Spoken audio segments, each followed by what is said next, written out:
Thank you for coming once again. Terima kasih untuk datang sekali lagi.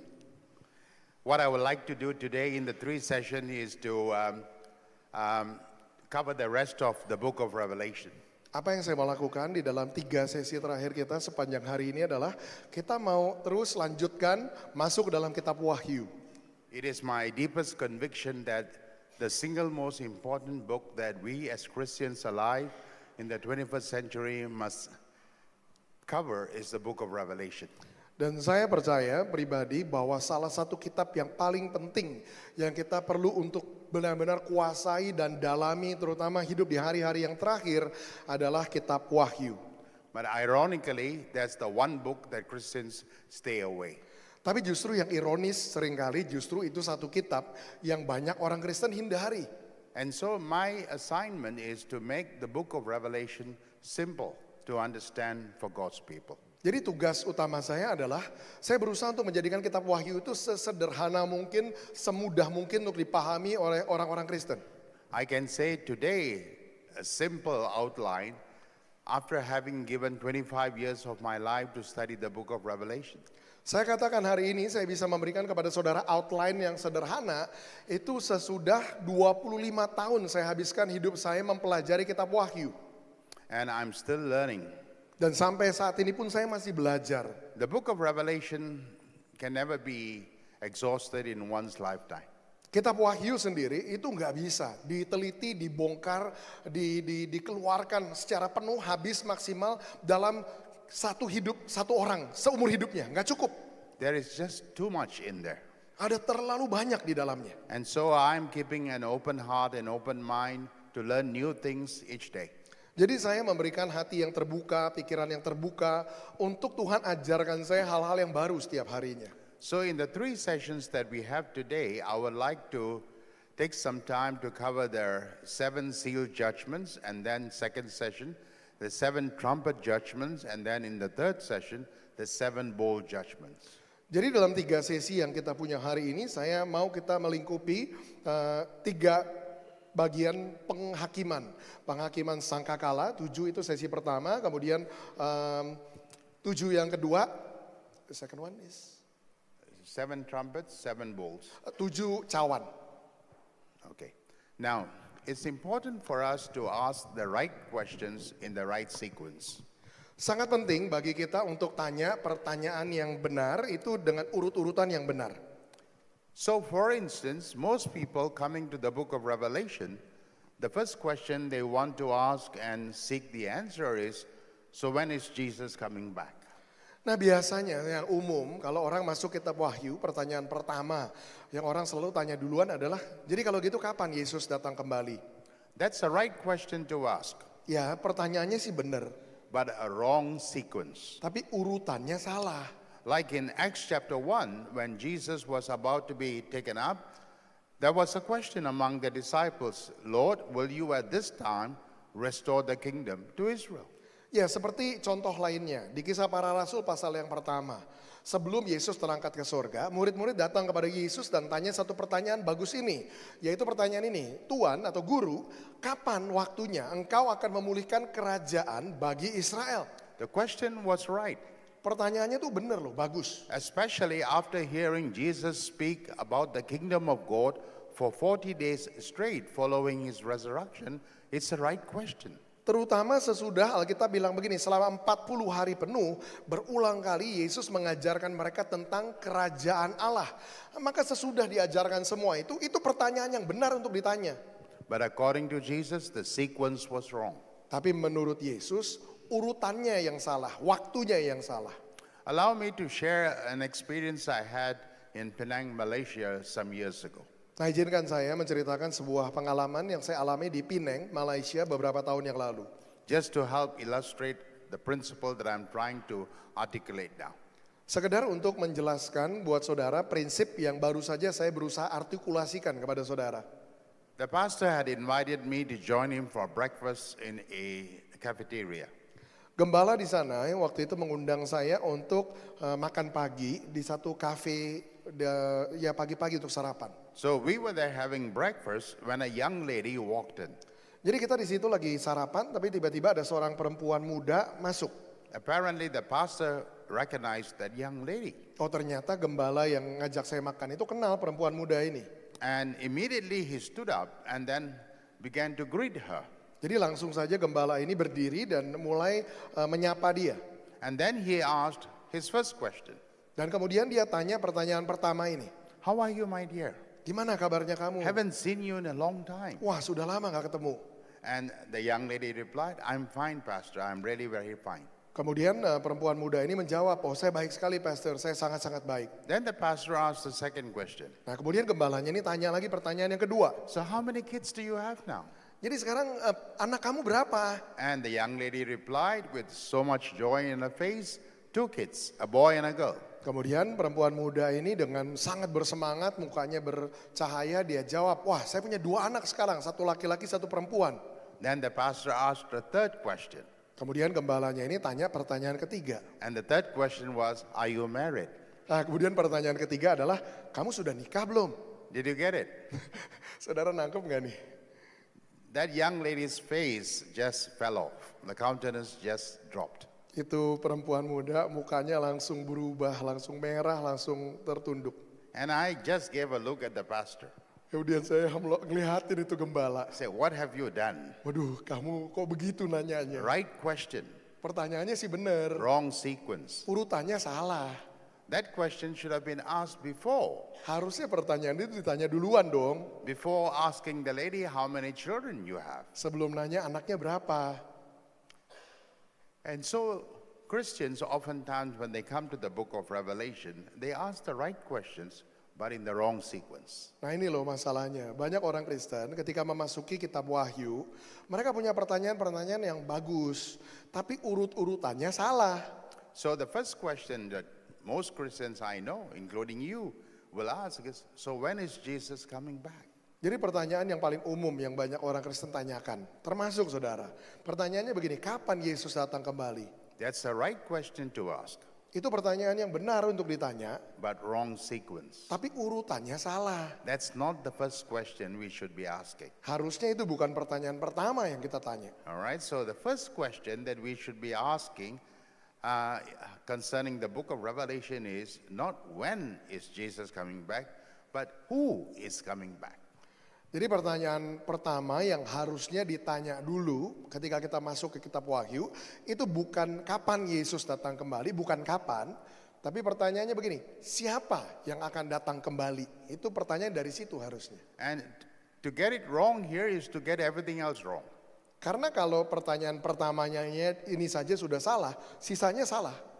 And because in the minds of most Christians, the Jesus in the Gospels is the same Jesus who's coming back in the book of Revelation.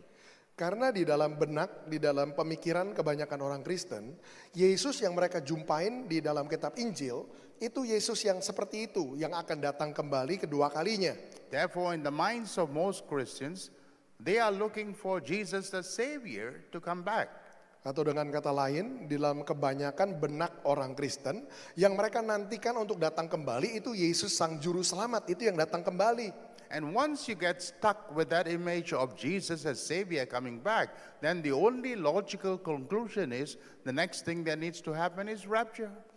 Dan kalau di dalam benak kita yang tertambat bahwa Yesus yang akan datang kembali adalah Yesus yang juru selamat, maka otomatis ekspektasi kita berikutnya adalah rapture, pengangkatan. That Jesus is coming back to save us from the Antichrist. Karena Yesus akan datang kembali kepada kita sebagai juru selamat, akan menyelamatkan kita dari antikristus. But the Jesus in the book of Revelation is not the Jesus that we see in the Gospels. Tapi Yesus yang kita temukan di kitab Wahyu itu tidak lagi seperti Yesus yang kita jumpain di kitab Injil. In Revelation chapter 1, John gets a vision of Jesus. Yohanes pasal yang pertama. Yohanes di Pulau Patmos mendapatkan penglihatan tentang Yesus. Now you and I know if there was any among the disciples who was close to Jesus, that would be John. Nah saudara pun tahu ini kan, kalau di antara murid-murid ada yang bisa dibilang paling dekat sama Yesus, ya bisa jadi itu Yohanes orangnya. You and I know that John was the one who was leaning on the bosom of Jesus. Saudara dan saya tahu Yohanes adalah orang yang, nah Alkitab katakan dia bersandar di dadanya Yesus. And Jesus himself testified not once, not twice, 5 times concerning John. This is the disciple whom I love. Dan Yesus sendiri memberikan kesaksian ini. Bukan 1 kali, 2 kali, 3 kali, bukan. 5 kali totalnya. Yesus memanggil Yohanes sebagai murid yang dikasihi Yesus. So you put all of this together, you can certify that John was the closest disciple to Jesus. Jadi kalau semua fakta-fakta tadi saudara gabungkan, maka kesimpulan kita tuh ya nggak salah kalau kita bilang Yohanes adalah murid yang paling dekat dengan Yesus. Yet we read Revelation chapter 1 when Jesus appears to John.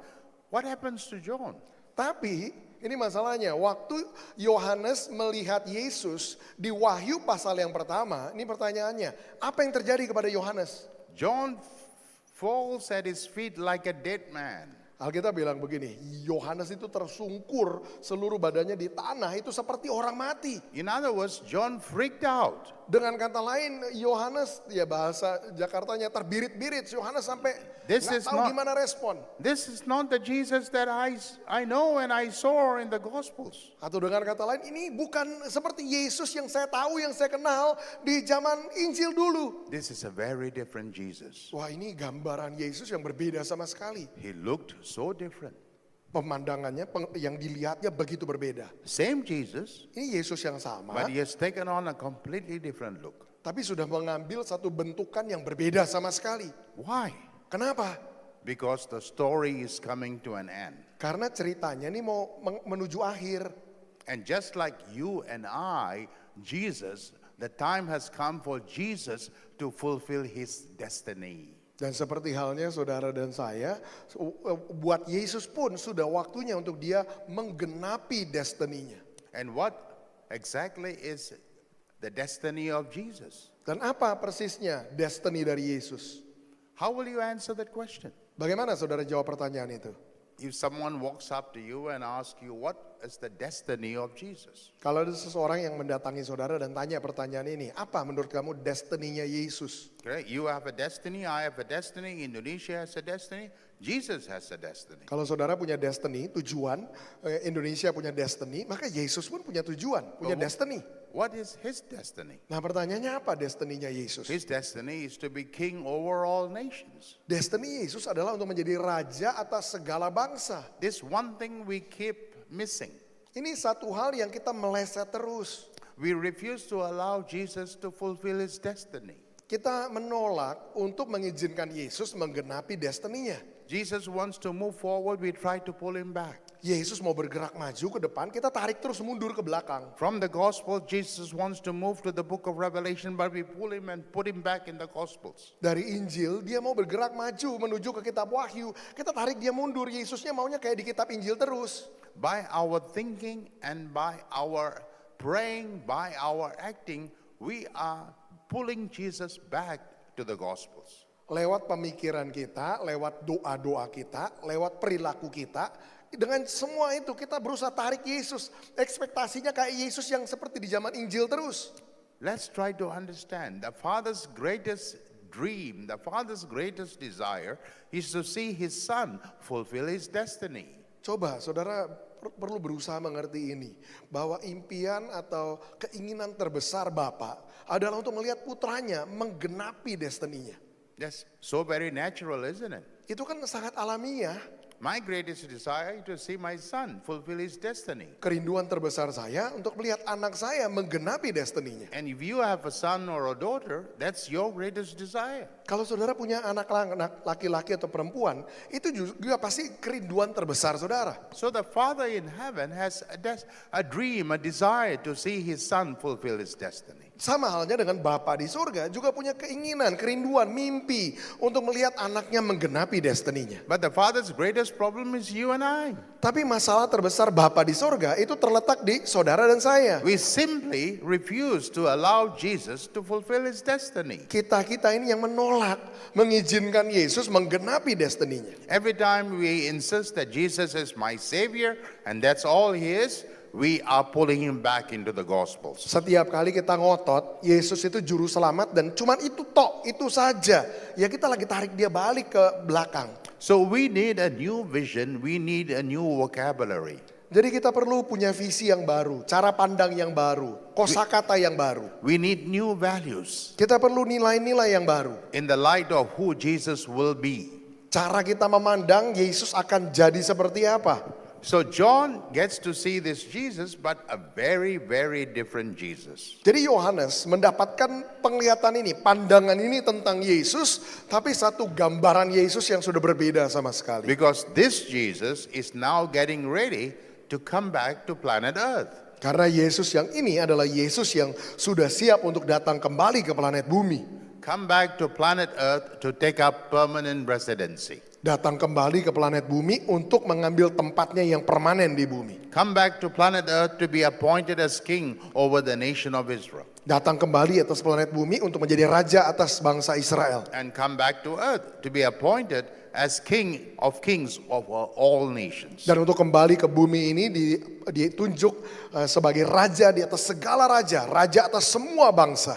This is his final destiny. Itu adalah destiny terakhirnya. So you and I, by our prayers, Jadi saudara dan saya lewat doa-doa kita, you and I, by our preaching, saudara dan saya lewat khotbah-khotbah kita, and you and I, by our planning, dan saudara dan saya juga lewat perencanaan kita, must make plenty of room for Jesus to fulfill his destiny. harus siapkan banyak ruang untuk melihat Yesus menggenapi destininya.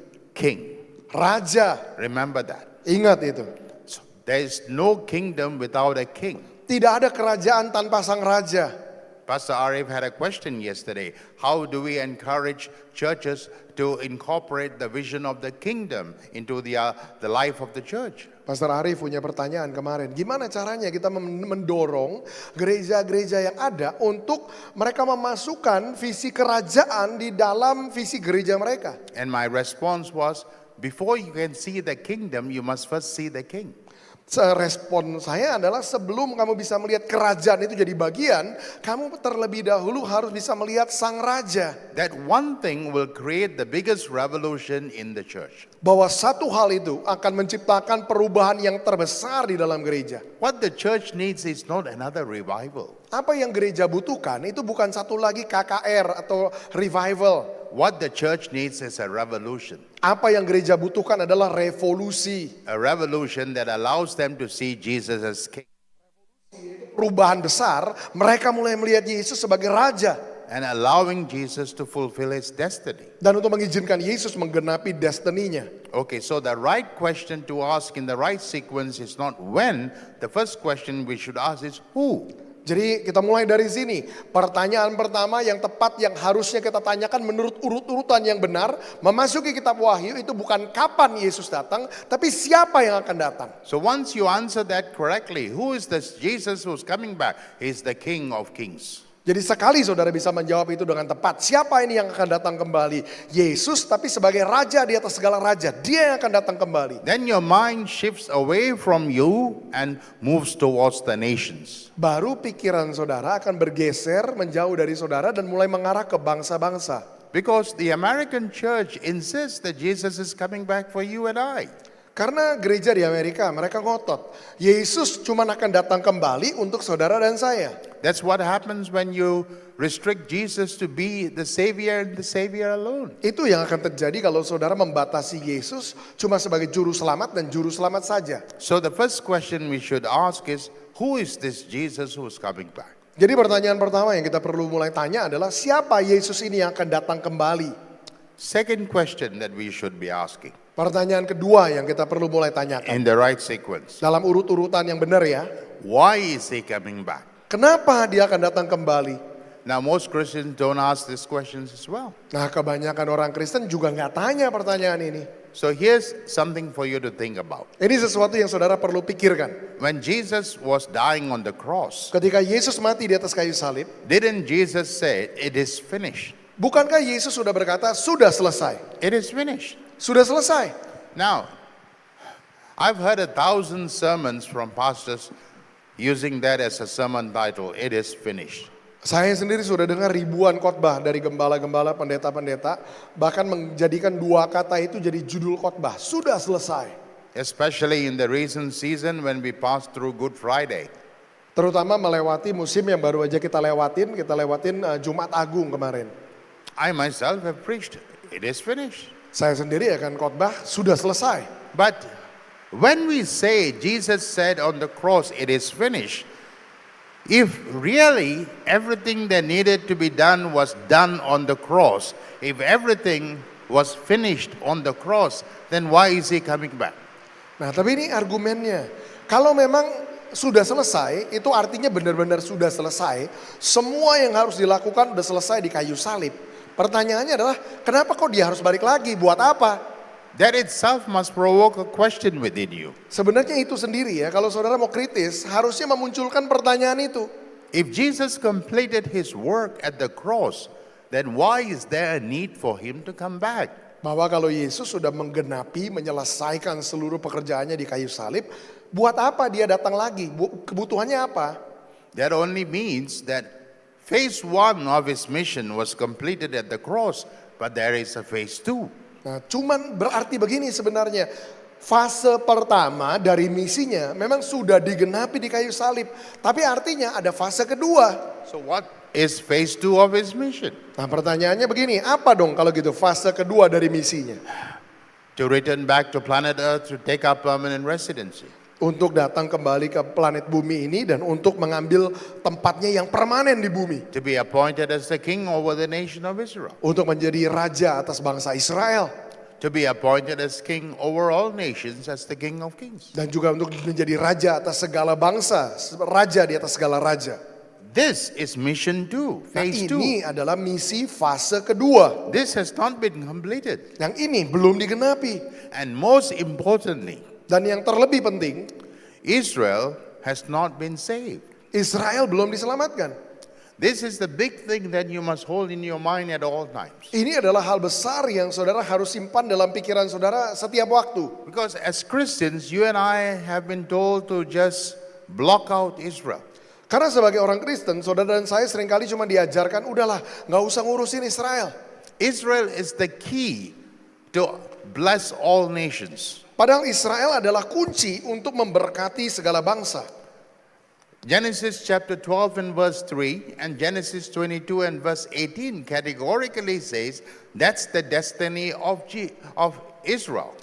Kejadian pasal 12 ayat yang ketiga dan Wahyu pasal 22 ayat 18 itu adalah dari Alkitab, prinsip itu bagaimana Israel akan menjadi berkat bagi bangsa-bangsa. God created Israel for one reason and one reason only. Tuhan menciptakan Israel untuk satu tujuan dan satu tujuan ini saja. That in and through Israel he wanted to bless all the nations. Bahwa di dalam dan melalui Israel dia mau jadi berkat buat bangsa-bangsa. And because nations have not been on our radar screen as Christians, we don't see the nations beeping on our radar screens. Dan karena bangsa-bangsa itu nggak pernah menjadi pertimbangan atau sesuatu yang dipikirkan oleh banyak orang Kristen, We don't understand the significance of Israel. membuat kita jadi nggak mengerti, nggak memahami pentingnya peran Israel. Oh, by the way, Indonesia has gone public that they are going to establish diplomatic relationship with Israel yesterday. Ya ngomong-ngomong kemarin Indonesia sudah secara publik mengumumkan mereka sedang mempersiapkan untuk bangun hubungan diplomatis dengan Israel. That this happened while we are here talking about all this gives me great joy. Ini terjadi ketika kita ada di sini melakukan ini, saudara harusnya bersuka cita. I've been talking about there's a time coming when Indonesia will establish relationship with Israel for years now. Saya ingat waktu-waktu udah bertahun-tahun yang lalu saya mulai bicara tentang itu. Indonesia harus mulai mempertimbangkan, mengerjakan, bangun hubungan diplomatis dengan Israel. And this happened yesterday. Dan ini terjadi kemarin. But do you understand what that means? Tapi apakah saudara ngerti itu artinya apa buat kita? Okay, Indonesia now has diplomatic relationship with Israel. So what? Oke, kalaupun nanti Indonesia punya hubungan diplomatis dengan Israel, terus memang kenapa? As Christians, we cannot think further. Nah sebagai orang Kristen kita mentok di situ. We don't understand the significance. Kita nggak ngerti buat apa itu, pentingnya apa.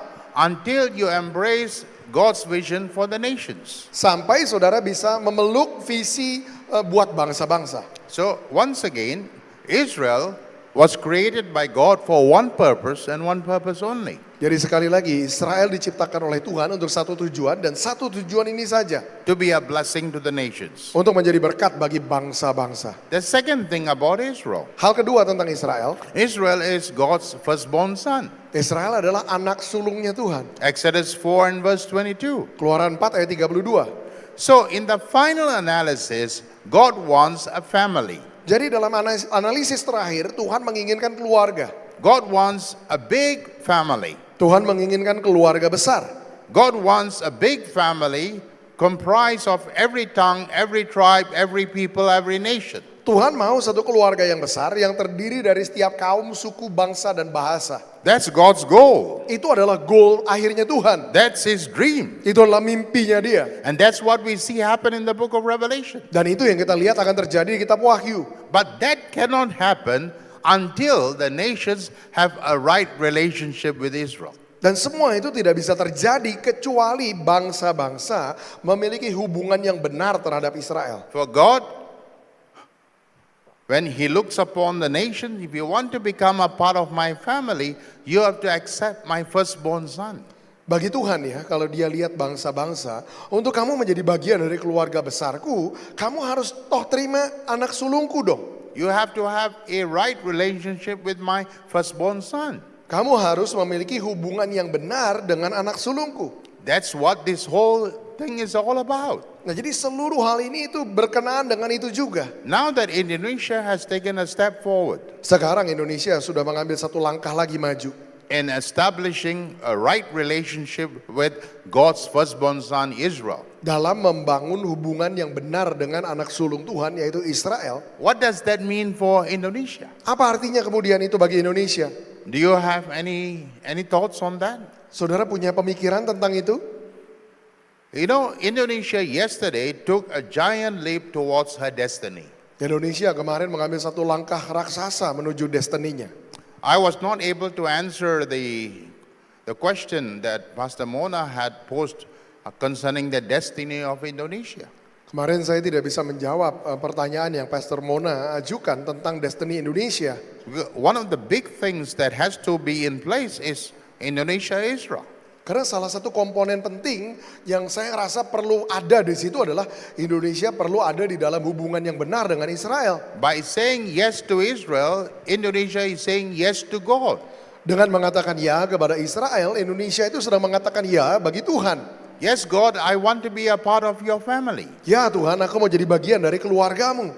And until that happens, no nation can ever find, follow, or fulfill their God-given destiny. Dan sebelum itu terjadi, tidak ada satu bangsa pun bisa menemukan, mengikuti dan menggenapi destiny Tuhan buat bangsa itu.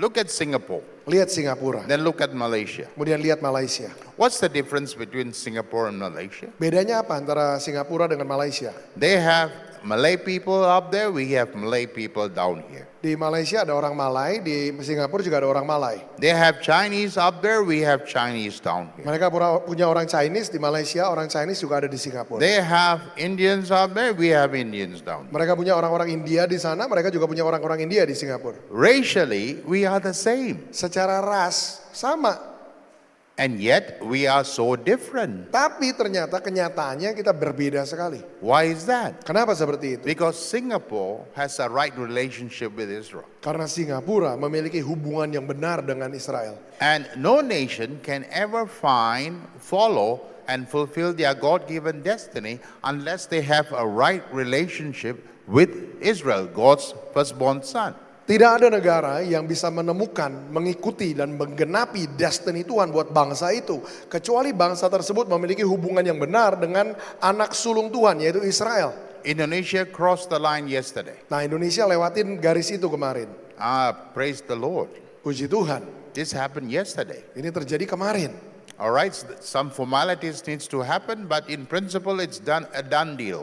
Ada formalitas yang memang perlu dijalankan ke depan, tapi secara prinsip udah beres.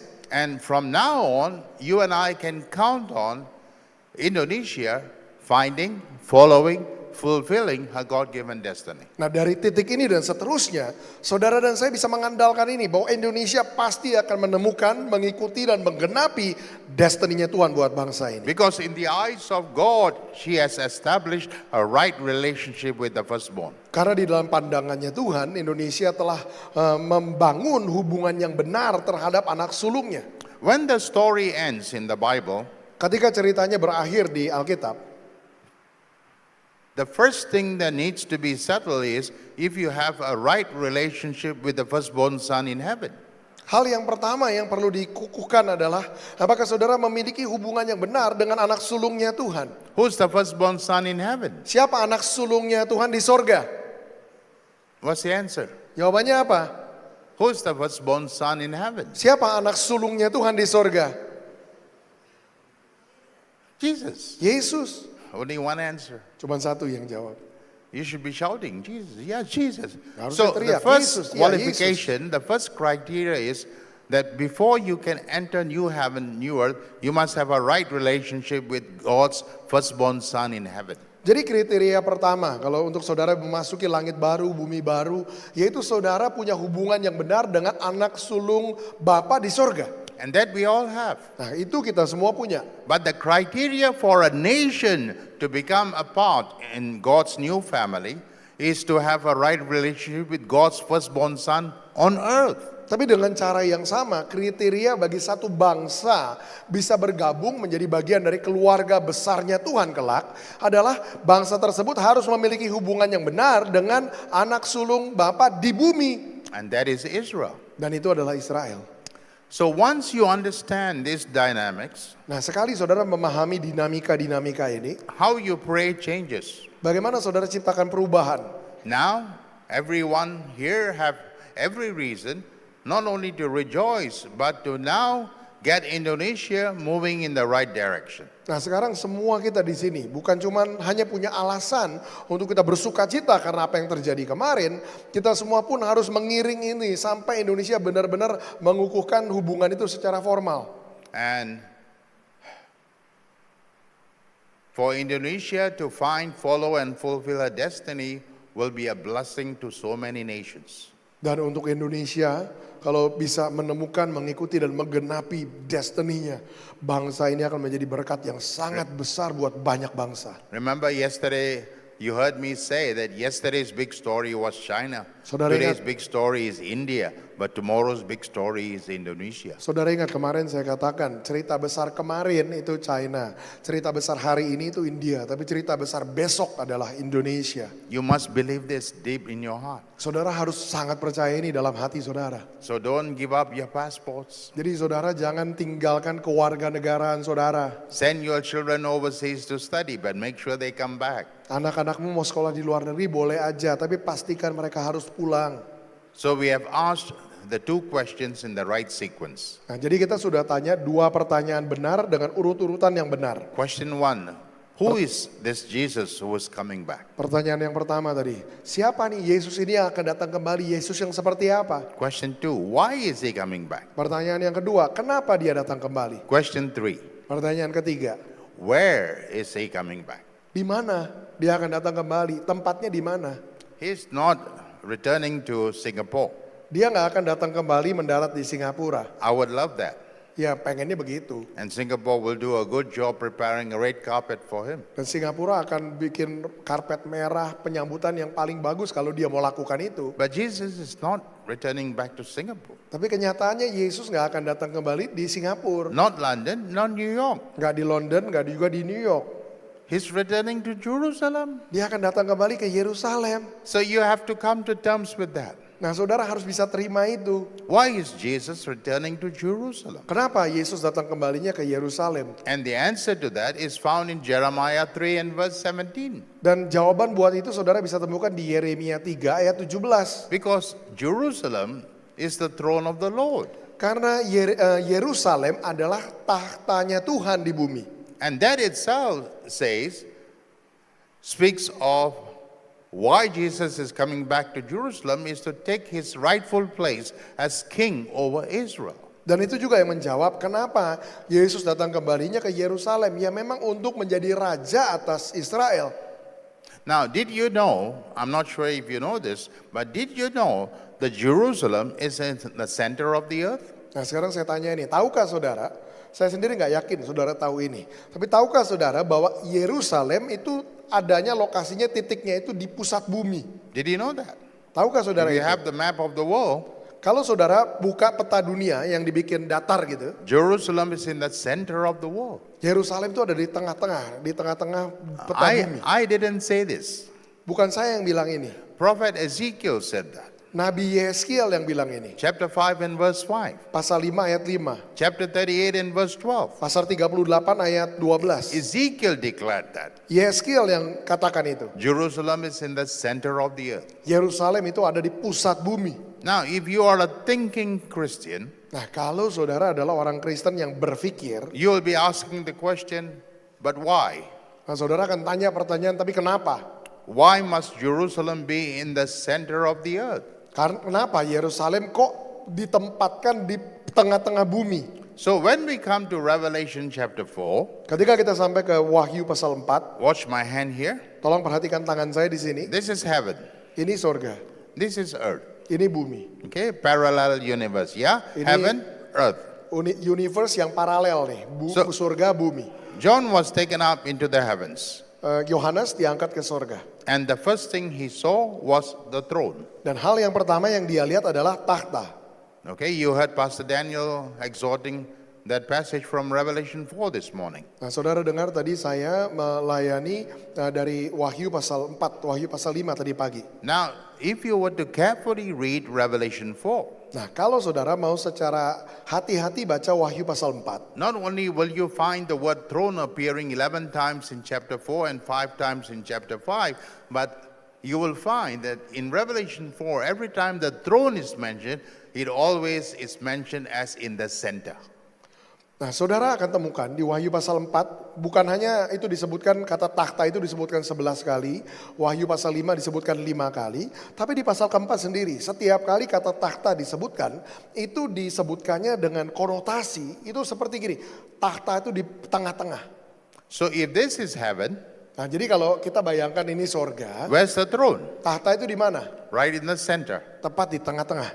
And on earth, Nah di bumi, Jerusalem is in the center. Yerusalem juga di pusat, di tengah-tengah bumi. And Jerusalem is the throne of the Lord according to Jeremiah 3 and verse 17. Dan Yerusalem adalah takhta Tuhan di bumi menurut Yeremia 3 ayat 17. So now we understand why Jesus must come back, but come back to Jerusalem. Nah sekarang kita udah ngerti kenapa Yesus harus datang kembali dan datang kembalinya tuh harus di Yerusalem. He's coming back as king Dia akan datang kembali sebagai raja to be seated on the throne. untuk duduk di atas takhta. And the throne is Jerusalem. Dan tahtanya adalah And Yerusalem. Jerusalem is in the center. Yerusalem ada di pusat. You understand? Nah saudara mengerti? So first question, who is this Jesus who's coming back? Jadi pertanyaan pertama, siapa Yesus ini yang akan datang kembali? Second question, why is he coming back? Pertanyaan kedua, kenapa dia datang kembali?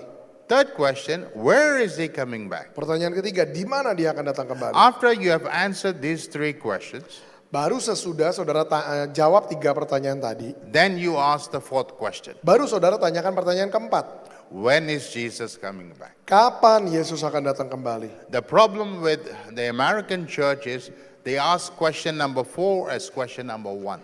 Nah masalahnya dengan gereja-gereja di Amerika, mereka tanya pertanyaan keempat itu seolah-olah itu pertanyaan nomor 1. And that would be a disaster. Dan itu akan menciptakan kekacauan. And we must not repeat the same mistake as God's people in the end time church in Asia. Nah kita sih sebagai gereja Tuhan akhir zaman di Asia, kita nggak boleh mengulangi kesalahan yang sama. We must master the fine art of asking right questions in the right sequence. Kita nih harus menguasai satu seni keterampilan yang bagus ini, yaitu tanya pertanyaan-pertanyaan yang tepat dengan urut-urutan yang benar. So now we are asking question number 4. When is Jesus coming back? Nah jadi di titik ini kita baru bertanya pertanyaan yang keempat, ini urutan keempat. Kapan Yesus akan datang kembali? But let's understand this one thing. His main mission in the book of Revelation is to bring salvation to Israel, and through Israel to bring salvation to all nations. Tapi tolong pahami ini dulu secara jelas bahwa misi utama Yesus di kitab Wahyu adalah Yesus mau untuk mendatangkan keselamatan atas bangsa Israel, dan sesudah Israel diselamatkan, keselamatan kemudian buat bangsa-bangsa lain. Which is why it's key, it's so important for you and I to look through the book of Revelation with Israel as the focal point. Itulah sebabnya jadi kunci penting buat kita ngelihat dalam waktu memandang kitab Wahyu, kita lihat Israel itu sebagai titik tengahnya. Now, Jesus was not able to bring salvation to Israel at his first coming. Nah, Yesus tidak berhasil mendatangkan keselamatan atas Israel ketika kedatangannya pertama kali. The people were unwilling to receive him. Orang-orang saat itu tidak bersedia menerima dia. But if in the book of Revelation Jesus still does not bring salvation to Israel, then Jesus is a failure. Tapi kalau di kitab Wahyu Yesus tidak berhasil juga untuk mendatangkan keselamatan buat Israel, maka Yesus gagal. Can you live with that? Bisakah saudara terima itu? I can't. Saya nggak bisa. I can't spend eternity with Jesus knowing that Jesus has failed. Saya nggak bisa menghabiskan waktu di dalam kekekalan tahu bahwa Yesus telah gagal.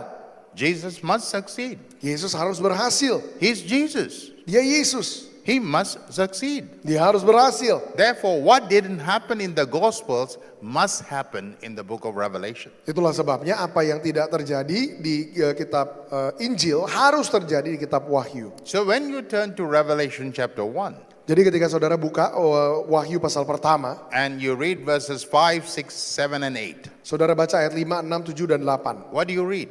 Apa yang saudara temukan? It's already speaking about Israel getting ready to receive her Messiah. Itu sudah mulai bicara tentang Israel yang sedang mempersiapkan diri menerima Mesiasnya. At the very opening itself, John makes that clear. Jadi dalam pembukaan kitab Wahyu dari awalnya aja Yohanes membuat itu jelas. The mission of Jesus is to bring salvation to the nation of Israel, and through Israel to bring salvation to all nations. Bahwa misi Yesus adalah untuk mendatangkan keselamatan buat bangsa Israel, dan melalui Israel keselamatan buat bangsa-bangsa lain. Are we able to understand what I'm saying so far? Sejauh ini kita bisa tangkap ini dengan jelas. Okay, if you have understood what I've said so far, Nah, kalau saudara telah mengerti apa yang saya sampaikan sejauh ini, this makes it easier for you to understand the judgments. nah ini akan buat saudara tuh jadi lebih mudah mengerti, memahami tentang penghakiman.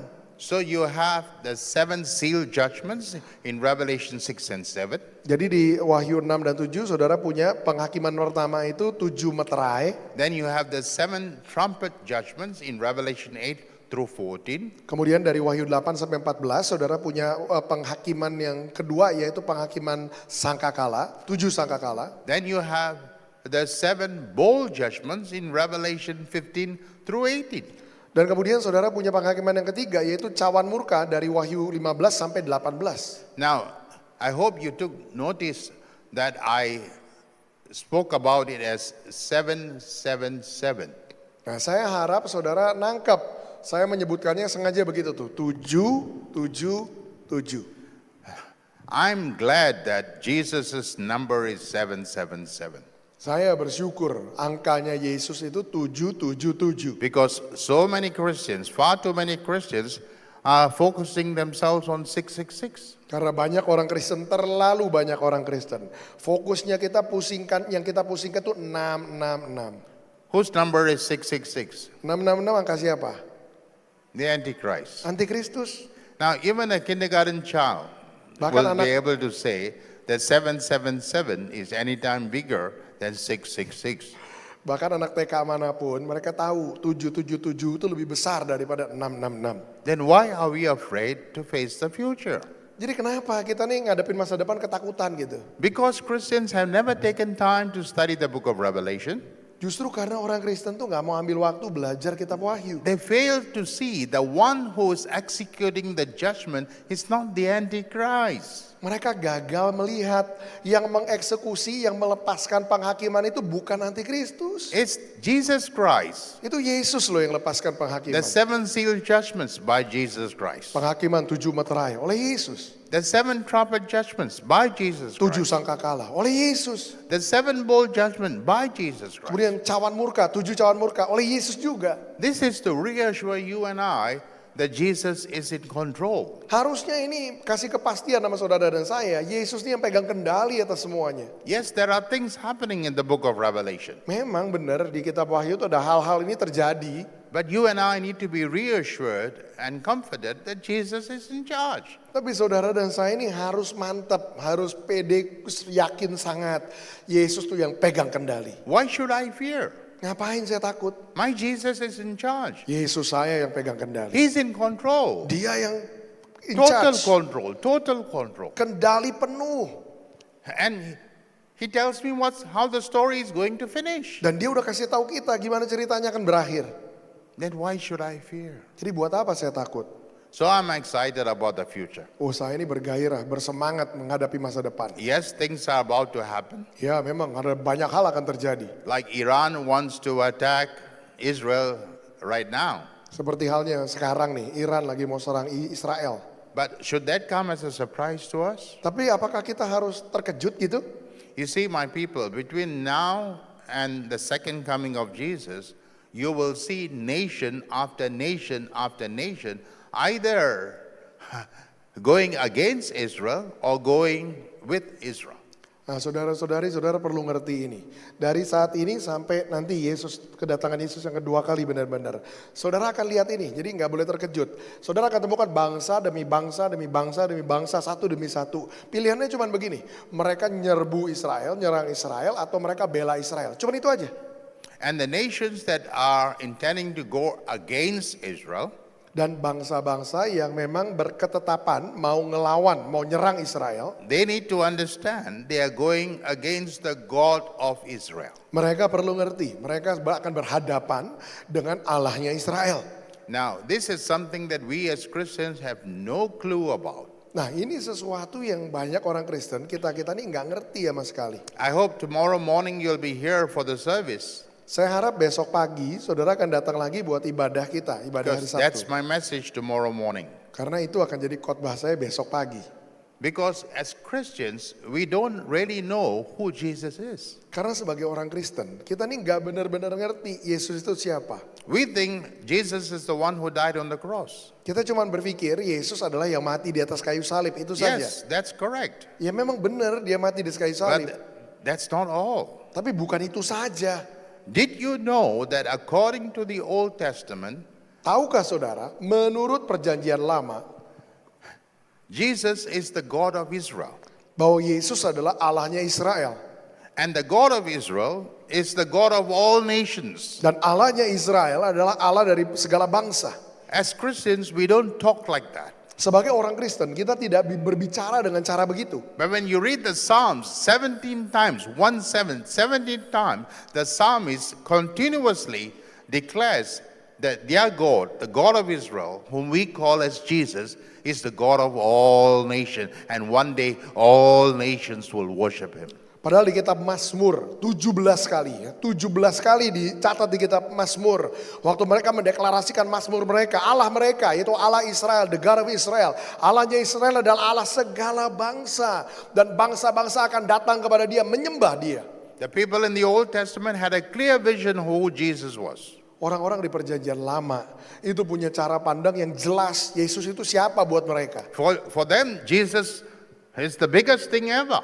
Bahwa buat mereka Yesus adalah hal yang terbesar yang God ada. of all nations. Allah dari segala bangsa. He created all nations. Dia yang ciptakan segala bangsa. And by virtue of that, he became the God of all nations. Dan dikarenakan oleh itu dia menjadi Allah dari segala bangsa. But we come to the New Testament Tapi kita masuk ke perjanjian baru, and we look at Jesus. kita lihat Yesus, We cannot see him beyond the cross. kita nggak bisa melihat dia melampaui salib. We refuse to allow Jesus to be who he really is. Kita yang menolak melihat Yesus terlihat seperti sebagaimana harusnya dia dilihat. Now, I'll tell you this. Nah saya kasih tahu begini. If you refuse to allow Jesus to fulfill his destiny, Kalau saudara menolak untuk membiarkan Yesus menggenapi destininya, you will never ever be able to fulfill your destiny. saudara sendiri pun tidak akan pernah bisa menggenapi destiny saudara. So you understand why so many Christians are stuck.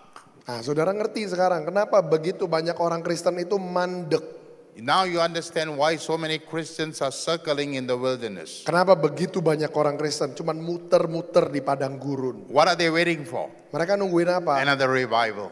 Wah, satu revival lagi. Revival will not bring you into your destiny. Revival nggak akan bawa saudara ke dalam destiny A saudara. clear vision of who Jesus is and allowing him to fulfill his destiny will in turn allow you to fulfill your destiny. Tapi pandangan yang benar tentang siapa Yesus dan dengan kita mengizinkan dia menggenapi destiny penuhnya, itu yang akan membuat saudara dan saya pun kita bisa menggenapi destiny kita. This is the biggest lesson that I've learned in the last several years. Ini pelajaran terbesar yang saya pelajari beberapa tahun terakhir ini. So as we are taking time to look at the three judgments, Jadi ketika kita ambil waktu untuk kita mulai mendalami 3 penghakiman ini. so you have the 7 seal judgments, Jadi saudara punya penghakiman 7 meterai, Revelation 6 and 7, Wahyu pasal 6 dan 7. Revelation 8 through 14, the 7 trumpet judgments, Kemudian Wahyu pasal 8 sampai 14 itu penghakiman 7 sangkakala. and then you have Revelation 15 through 18, the 7 bowl judgments. Kemudian Wahyu pasal 15 sampai 18 penghakiman 7 cawan murka. Now, how are we to make sense of what's going on there? Nah pertama-tama ini kita mau tanya dulu, gimana caranya memahami, bagaimana membuatnya ini masuk akal penghakiman ini. Kita mengartikannya bagaimana? People get scared reading this part of the book of Revelation. Orang-orang tuh ketakutan baca bagian-bagian ini kitab Wahyu. 1/3 of the people die, 1/3 of the fish will die, 1/3 of the crops will die. Dibilang sepertiga manusia akan mati, sepertiga dari ikan-ikan akan mati, sepertiga dari panen akan habis. There's so much destruction, so much death. Ada begitu banyak kehancuran, begitu banyak kematian.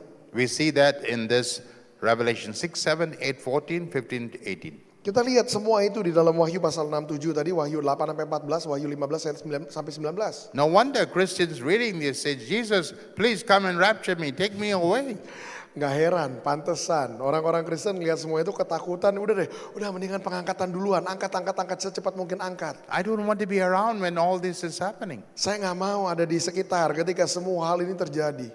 But people, the first thing you need to understand is, yes, they are happening. Tapi saudara-saudari, hal yang pertama yang saudara perlu ngerti adalah, iya memang hal-hal ini akan terjadi. So the right question to ask is, why is it happening?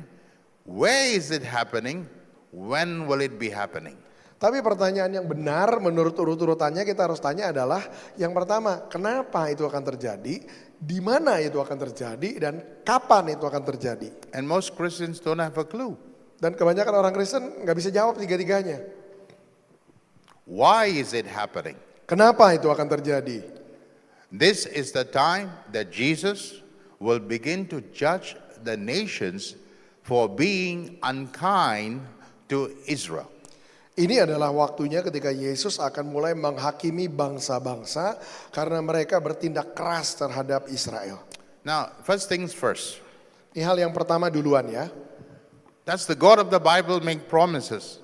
Apakah Allah dari Alkitab itu buat janji, buat perjanjian? How will you answer the question? Jawabannya kira-kira apa? Does the God of the Bible make promises? Apakah Allah di Alkitab, Allah yang kita kenal, dia buat janji-janji? Yes or no? Buat atau tidak? Yes. Yeah. He has made over 8,000 promises in the Bible. Di dalam Alkitab sendiri dia sudah membuat lebih dari 8.000 janji. Okay, second question. Pertanyaan kedua, Does the God of the Bible who makes promises intend to keep those promises? apakah Allah dari Alkitab yang membuat janji-janji tadi, dia memang berniat menggenapi janji-janji itu atau tidak? Yeah. He's Yeah. not a politician, who make a promise now and forget about it later. Dia bukan politikus, hari ini janji, besok lupa. He's God. He's Jesus. Dia Yesus loh, dia bukan politisi. Okay, now if you have said yes to question 1 and yes to question 2, Nah, then question 3. Nah kalau saudara udah bilang iya buat pertanyaan pertama, iya juga buat pertanyaan kedua, maka pertanyaan ketiga. Jesus made a promise to Abraham and his descendants. Tuhan bikin janji loh sama Abraham dan keturunannya. Whoever bless you, I bless. Siapapun yang berkati kamu, aku akan berkati. Whoever curse you, Siapapun yang kutuk kamu, I curse. akan kukutuk. Now that word curse means whoever was unkind to you, dishonors you, hurts you. Nah kata kutuk di situ, mengutuki kamu, itu punya arti lain begini. Yang tidak baik terhadap kamu, yang tidak jujur sama kamu, yang memperlakukan kamu dengan salah. Now, did God make that promise? Nah pertanyaannya, itu janji Tuhan bukan? Yes, He did. Iya, It's on the record. ya udah tercatat tuh. Okay, God cannot change His mind. It's in the record. Tuhan gak bisa berubah pikiran, udah tercatat. Now, do you expect God to fulfill His promise? Nah sekarang pertanyaannya, kira-kira saudara harapkan Tuhan penuhi janjinya atau tidak? Yes, of course. Tentu saja. So, Jadi, the nations that have been unkind, cruel, dishonor Israel, what's going to happen to them? nah kira-kira gini, bangsa-bangsa yang tidak baik, yang tidak jujur, yang tidak menghormati Israel, kira-kira apa yang akan terjadi sama mereka? They are going to face the wrath of God. Wah mereka akan menghadapi murka Tuhan. Thank God Indonesia just got out. Wah puji Tuhan, Indonesia baru aja keluar dari hitungan itu. But not all nations have gotten out of this. Tapi belum semua bangsa-bangsa keluar dari kategori itu. So the book of Revelation is about a time when Jesus begins to judge these nations. Nah jadi penghakiman di kitab Wahyu adalah waktu di mana Tuhan mulai melepaskan penghakiman atas bangsa-bangsa tadi. So we are answering the first question, why is Jesus judging these nations? Jadi kita mulai berusaha jawab pertanyaan yang pertama, kenapa Yesus menghakimi bangsa-bangsa itu? Because these nations have been unkind, they have been cruel, and they have dishonored God's firstborn son. Karena bangsa-bangsa tersebut telah menjadi tidak baik, mereka kejam, mereka tidak menghormati anak sulung Tuhan yaitu bangsa Israel. So God says, I've been patient for a long time, now the time has come for me to judge you. Tuhan berkata, aku telah sabar untuk waktu yang sangat panjang, aku panjang sabar.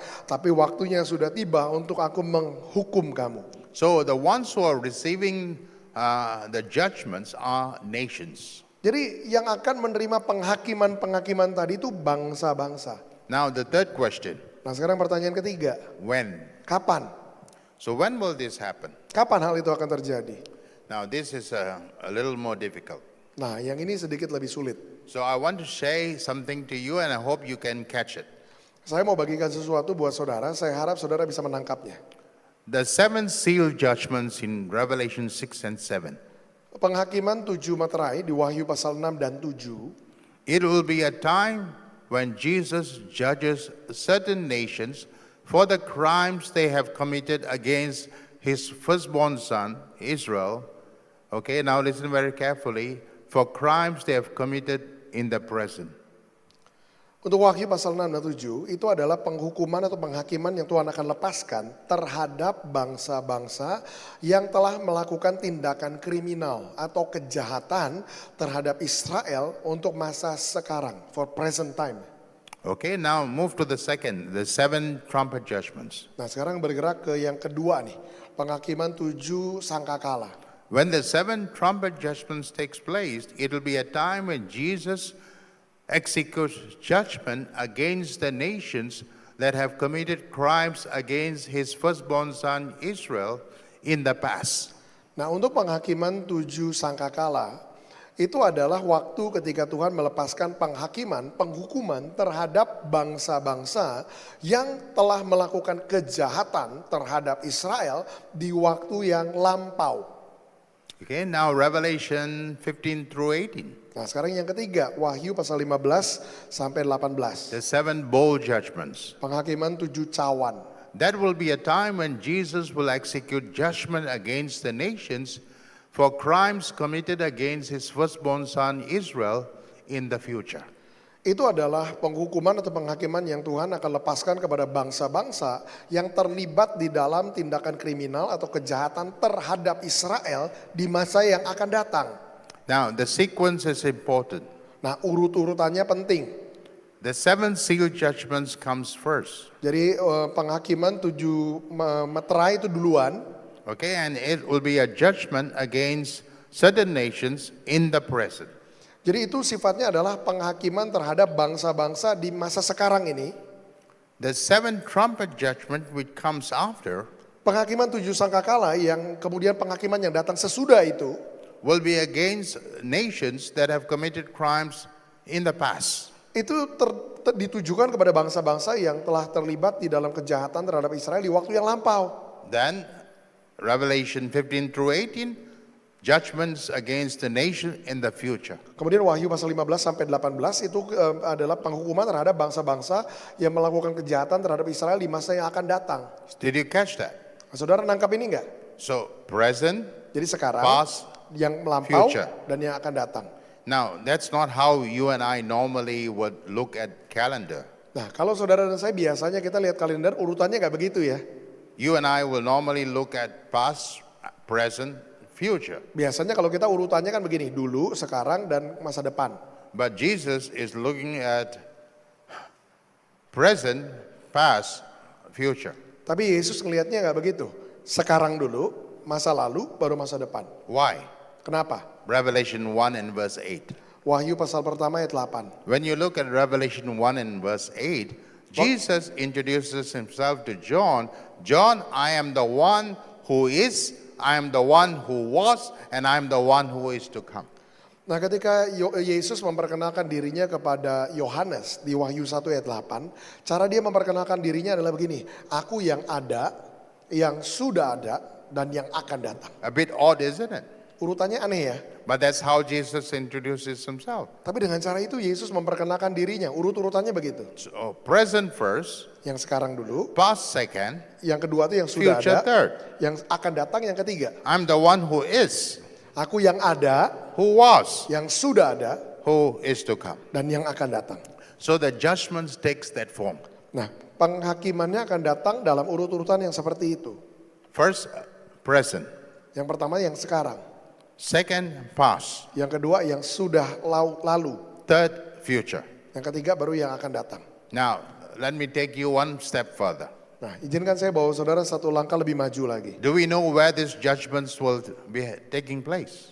Apakah kita tahu di mana penghakiman tersebut akan berlangsung? I have some clues. Ya, saya punya beberapa petunjuk. Okay, and based on my study of history, this is my conclusion. Melalui penelitian saya akan sejarah, maka kesimpulan saya adalah ini. The present judgment is coming against America.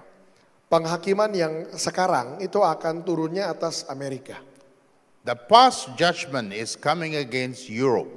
Penghakiman yang masa lalu akan turun itu menimpa Eropa. The future judgment is coming against the Middle East. Tapi penghakiman yang akan datang itu akan menimpa Timur Tengah. So, those in Indonesia, are you safe? Jadi orang-orang yang di Indonesia aman?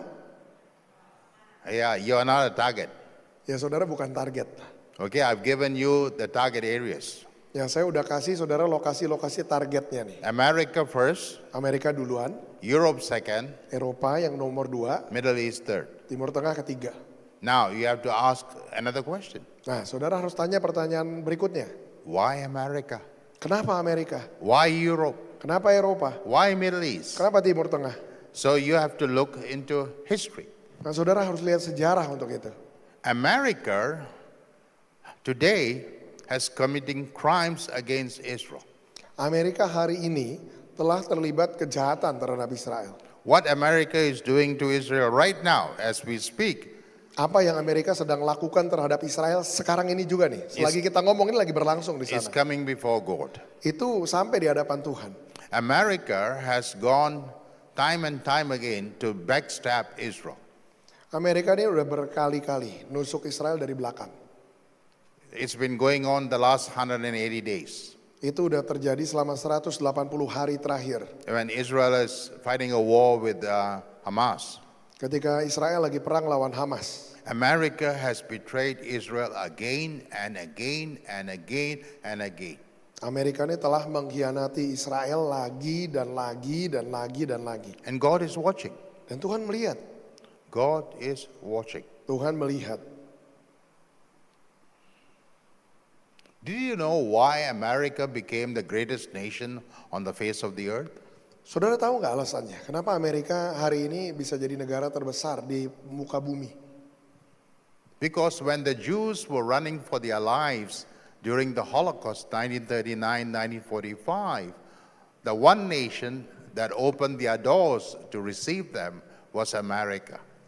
Karena ketika orang-orang Yahudi sedang melarikan diri dari pembantaian massal tahun 1939 sampai 1945, itu waktu Hitler Perang Dunia Kedua.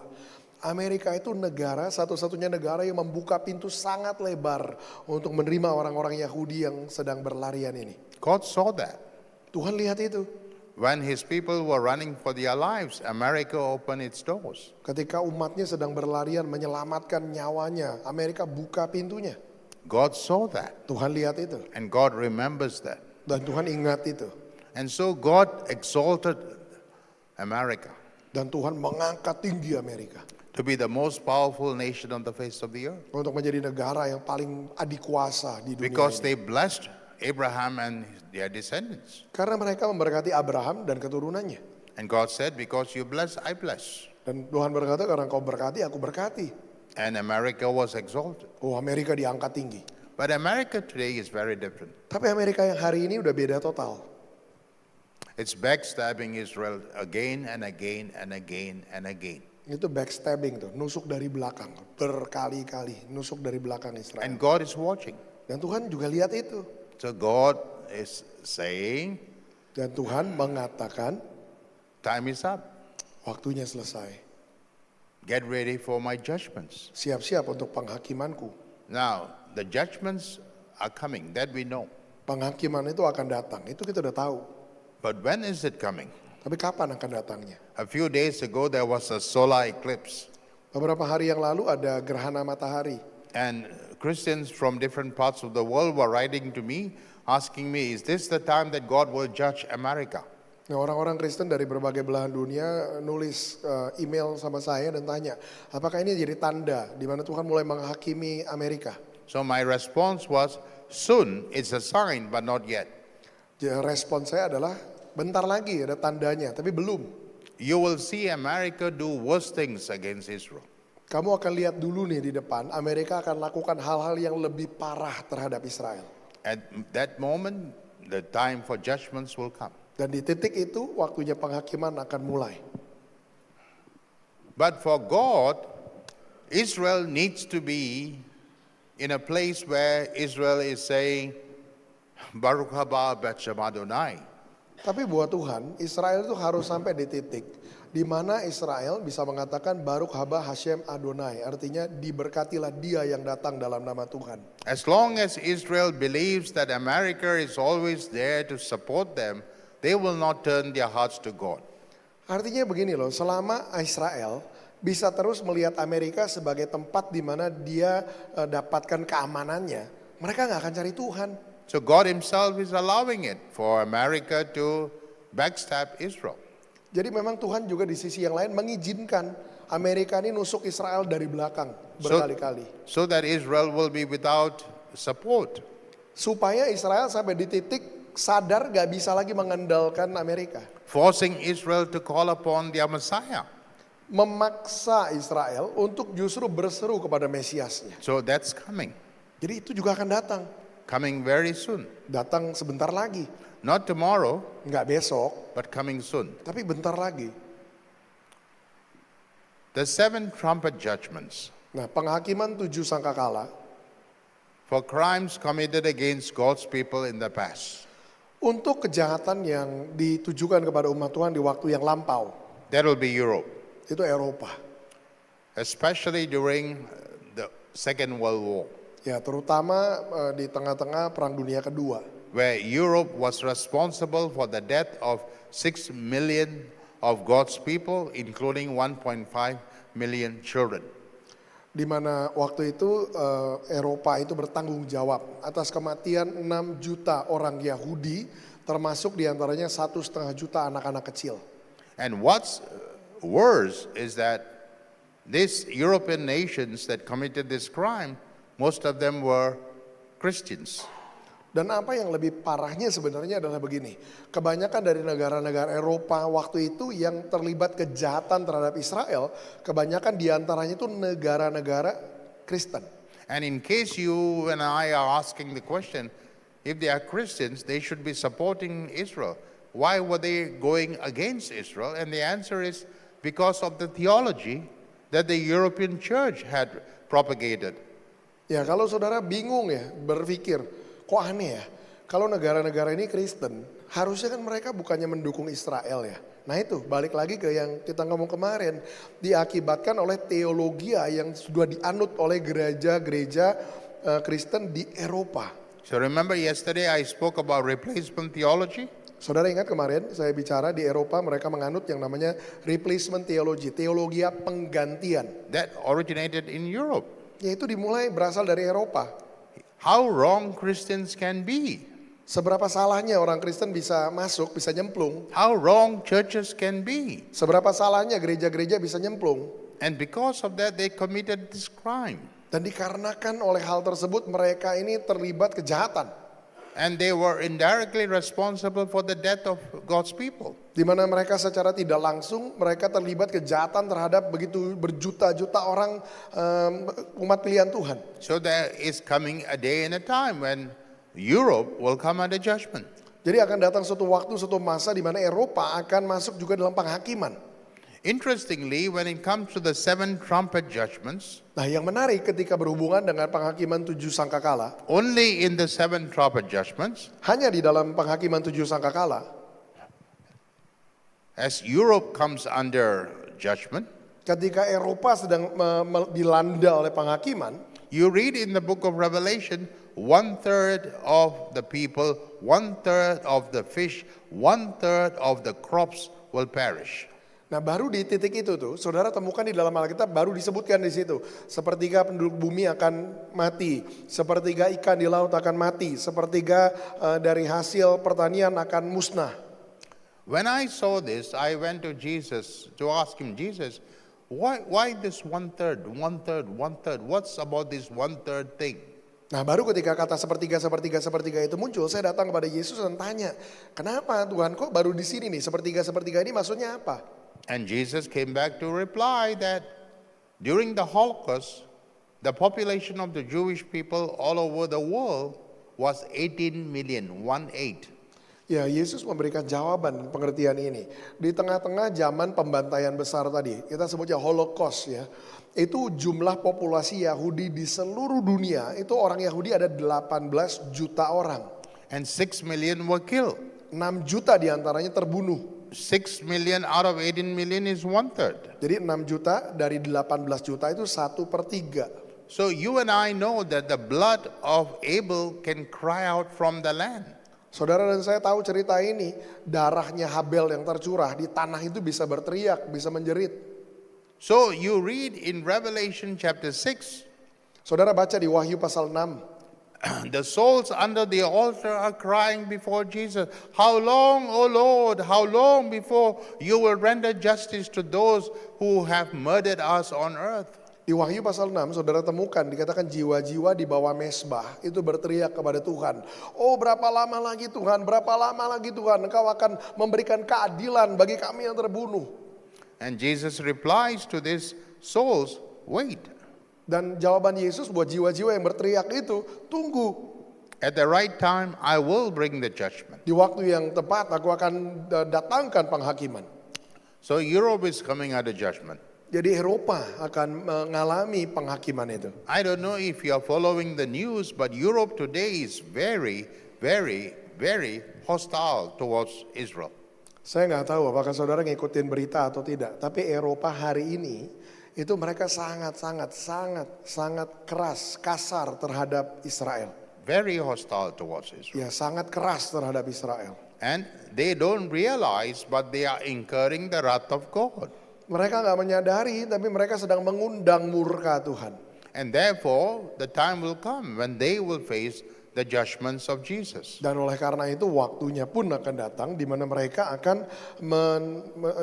ditimpa oleh penghakiman Yesus. But now Revelation 15 through 18, Nah, tapi kemudian sekarang Wahyu 15 sampai 18. the 7 bowl judgments, Penghakiman 7 cawan, future. masa depan. Where's the target? Mana targetnya? Middle East. Timur Tengah. Nations like Iran Negara-negara seperti Iran. and any other nation in the Middle East that have taken on the task of demolishing Israel forever is coming under fire. Negara-negara lainnya di Timur Tengah yang memang berketetapan mau memusnahkan Israel dari muka bumi, nah itu bakal jadi target terakhir. So I've given you why, I've answered the question where, I've given you a sense of when. Ya, jadi saya sudah memberikan ya sama saudara jawaban tentang kenapa hal-hal itu akan terjadinya, di mana hal itu akan terjadinya, dan perkiraan kapan akan terjadinya. So this information is given to us in the book of Revelation Nah, informasi-informasi ini sebenarnya sudah diberikan kepada kita dalam kitab Wahyu, so that we can pray accurately, supaya kita bisa berdoa secara akurat, we can prepare properly, kita juga bisa mempersiapkan diri dengan tepat, and position ourselves well. dan juga memposisikan diri kita dengan benar. All right, so in the subsequent, maybe in the last session, I will speak about the third part, how to position ourselves well. Nah, jadi hari ini nanti di sesi-sesi berikut, kemungkinan nih ke sesi yang terakhir, nanti yang ketiga, saya akan bicara tentang bagaimana kita memposisikan diri kita benar, apa yang kita harus lakukan. So in the next session, after we come back from lunch, I will share how we should prepare and pray for such a time as this. Nah, di sesi yang kedua, sesudah makan siang kita balik ke sini, kita akan bicara tentang bagaimana kita mempersiapkan diri dan bagaimana kita seharusnya berdoa untuk menghadapi waktu-waktu yang ada di depan ini. Then in the final session, how we should position ourselves. Nah, di sesi yang terakhir baru tentang bagaimana kita memposisikan diri kita.